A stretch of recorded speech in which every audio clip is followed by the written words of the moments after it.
এবার আমরা দেখব কর্মকারকে বিভক্তির প্রয়োগ। প্রথমেই শূন্য বিভক্তি, সে বই পড়ে।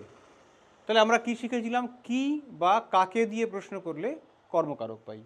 কি পড়ে? উত্তর পাচ্ছি বই, তার মানে এটা কর্মকারক। কিন্তু দেখো এখানে কোনো বিভক্তি চিহ্ন নেই, তাই এটা শূন্য বিভক্তি। এবারে এ বিভক্তি বা তির্যক বিভক্তি, খেয়াল করো এই তির্যক বিভক্তির প্রয়োগ পাশে অন্তস্থ লিখে রেখেছি কেন একটু পরে বলছি। আমায় গাইতে বলো না। কাকে গাইতে বলো না? আমাকে। এখানে আছে কিন্তু আমায়, আছে অন্তস্থ, কিন্তু উচ্চারণটা কি হচ্ছে? আমায়, এ উচ্চারিত হচ্ছে। আসলে বিভক্তিটা কিন্তু এই বিভক্তি, কিন্তু এর রূপটা আছে এখানে অন্তস্থ রূপে, তাই এটাও তির্যক বিভক্তির মধ্যেই পড়ে। এবারে দেখো রে বিভক্তি, সোনার সীতারে হরেছে রাবণ।